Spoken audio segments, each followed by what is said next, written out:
नमस्कार साथियों। समन और वारंट में अंतर क्या होता है और एक शब्द और हम बात करेंगे नोटिस के बारे में। ठीक है, इन तीनों में अंतर क्या होता है, कब अगर मान लीजिए आपके लिए कोई इशू होता है तो आपको कब टेंशन लेने की आवश्यकता है, कब नहीं है, और क्या उस पर रिएक्शन देना है वो भी मान लीजिए हम आपको बताएंगे कि उसके बाद क्या करना है, समन तामील करना है कि नहीं, वो भी मैं आपको बताएंगे। ठीक है साथियों, और अगर आप किसी मैटर पे लीगल कंसल्टेशन लेना चाह रहे हैं तो कॉन्टैक्ट नंबर वीडियो के डिस्क्रिप्शन में मेंशन किया गया है। साथियों देखिए, समन की परिभाषा दी गई है BNSS 63 यानी कि CRPC 61। समन की परिभाषा किसी अभियुक्त व्यक्ति के मामले में समन का तात्पर्य उस व्यक्ति को किसी प्राधिकृत व्यक्ति द्वारा न्यायालय के समक्ष उपस्थित होने के लिए आहूत करना है ताकि वह किसी अपराध के आरोप का उत्तर दे सके। वैसे समन का तात्पर्य न्यायालय का वह आदेश है जिसमें किसी व्यक्ति को निश्चित तारीख, निश्चित समय, स्थान पर हाजिर होने को कहा जाता है। यह एक ऐसी आदेश का है जिसके द्वारा किसी व्यक्ति को न्यायालय में उपस्थित होने के लिए अपेक्षा की जाती है। इसका अभिप्राय किसी निर्दिष्ट, अब देखिए मैं आपको चीज बता दूं थोड़ा नॉर्मल, ठीक है ना। जैसे मान लीजिए साथियों, ए व्यक्ति है, ठीक है ना।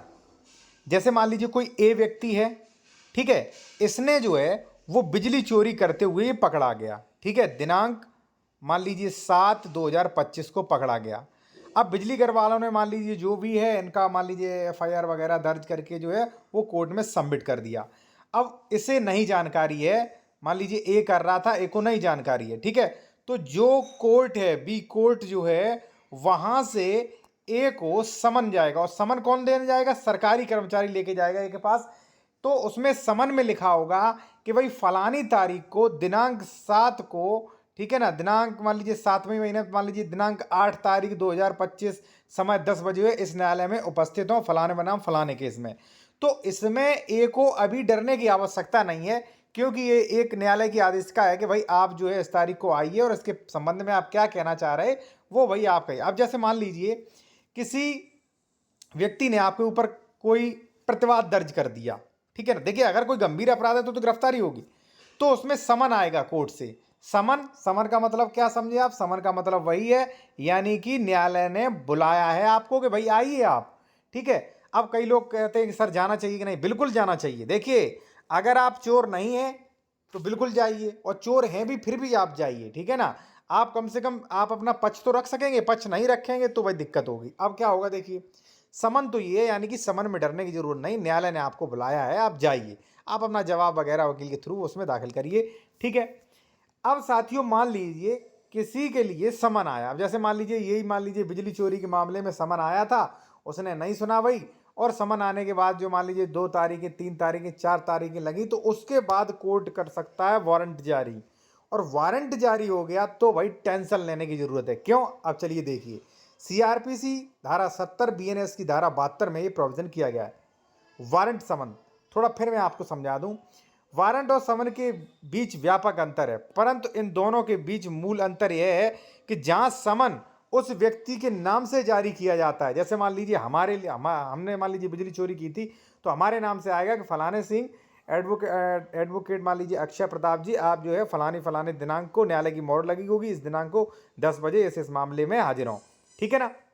अब लेकिन जिस न्यायालय में हाजिर होना, लेकिन वहीं गिरफ्तारी का वारंट आया तो वो किसी पुलिस अधिकारी या अन्य व्यक्ति के नाम से विनिर्दिष्ट होगा कि भाई ये गिरफ्त इस व्यक्ति को जो है वो लाके और कोर्ट में पेशी करिए, ठीक है ना। तो भाई पुलिस के नाम से जारी होगा।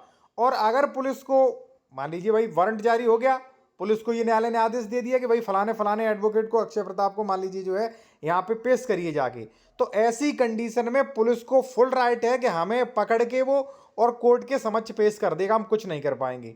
बचना है तो एक ही काम है कि आप उस समन को जो वारंट जो है उसे आप फिर से मतलब वो करवाएं, ठीक है ना, फिर से इसे वापसी करवा दें तो सही रहेगा, ठीक है ना, वारंट उस न्यायालय के द्वारा, ठीक है ना। या तो गिरफ्तारी दे दीजिए या उस न्यायालय में चले जाइए, गिरफ्तारी से पहले भाई उसे जो है आप फिर से वापस करवा दीजिए, तो फिर से मान लीजिए आप गिरफ्तारी होने से बच जाएंगे कि सर मैं आ गया हूं, ठीक है। और मान लीजिए जमानत भी करवानी पड़ सकती है, ठीक है ना। तो देखिए साथियों, वारंट में आपको टेंशन लेने की जरूरत है। अब फिर से मैं आपको थोड़ा सा समझा दूं अगर नहीं समझ में आया तो। और साथियों मैं यहाँ पे कहूँगा जो लोग जूनियर एडवोकेट हैं, ठीक है ना, वो अगर चाहें तो ये चैनल ज्वाइन कर सकते हैं हमारा, ठीक है। और काफ़ी जूनियर नहीं आम व्यक्ति भी हैं आप, फिर भी आप इसे ज्वाइन कर सकते हैं। काफ़ी अच्छी अच्छी चीज़ें आप वकालत की प्रक्रियाओं के बारे में सीखेंगे साथियों, ठीक है। और ये ई बुक वगैरह भी ले सकते हैं, ठीक है। रजिस्ट्री कोर्स अगर आपको करना है, पूरा समझना है, तो ये ई बुक ले सकते हैं रजिस्ट्री के लिए, ठीक है। स्क्रीनशॉट ले लीजिए, क्या क्या मिलेगा सब जान सकते हैं आप। तो फिर मैं एक बात समझा दूं वारंट के बारे में साथियों। जैसे मान लीजिए ए है न्यायालय, ये कोर्ट है, मान लीजिए कोर्ट, ठीक है। मान लीजिए बिजली चोरी की थी, 4 बार सामान बेच चुका, मैं नहीं आया ना, तारीखें करने जा रहा हूँ, तो कोर्ट ने कर दिया वारंट जारी। वारंट आएगा कहाँ पे? थाने में। और थाने में आएगा उस अधिकारी के नाम से कि फलाने फलाने फलाने वर्ष में जो है इस अभियुक्त को जो है न्यायालय के समक्ष प्रस्तुत करिए, पूरा न्यायालय की मोहर लगी होगी। तो थाने वाले पुलिस अधिकारी जो है फिर हमें पकड़ेंगे। और वारंट अगर जारी है भाई, तो अगर मैं मान लीजिए किसी मकान में भी छिपा हूं, तो पुलिस को पूरा अधिकार है हमें पकड़ने ले जाने का।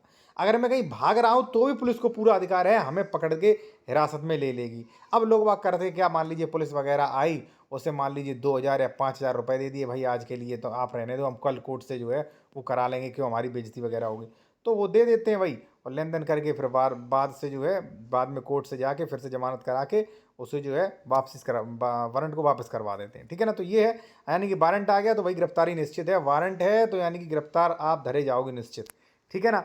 और एक होता है साथियों ये नोटिस। तो नोटिस सामान्य लोग भी भिजवा देते हैं, और सिविल मैटर्स में भी नोटिस आता है कि भाई फलाना बनाम फलाने में आपको अभियुक्त बनाया गया है, ठीक है ना। तो वो भी जारी कराया जाता है। जैसे मान लीजिए हमने एक प्रॉपर्टी खरीदी थी, तो ये यहाँ पे आप देख सकते हैं साथियों, यहाँ पे जो है मेरे लिए नोटिस आया कि भाई मान लीजिए ये जो है, अगर मान लीजिए कोई भी दिक्कत वगैरह है तो आप 30 दिनों के भीतर यहाँ पे आपत्ति प्रस्तुत करें, ठीक है ना। तो ये होता है नोटिस। नोटिस नॉर्मल चीज़ है, ठीक है। फिर भी मान लीजिए नोटिस हो या समन हो, इसको इग्नोर मत करिए, आप जाइए। और वारंट हो गया है तो फिर तो भाई दिक्कत है ही आपकी, फिर तो आप गिरफ्तारी करोगे। वारंट कई कई उसका होता है, सर्च वारंट, गिरफ्तारी वारंट, कुर्की वारंट, ठीक है जी।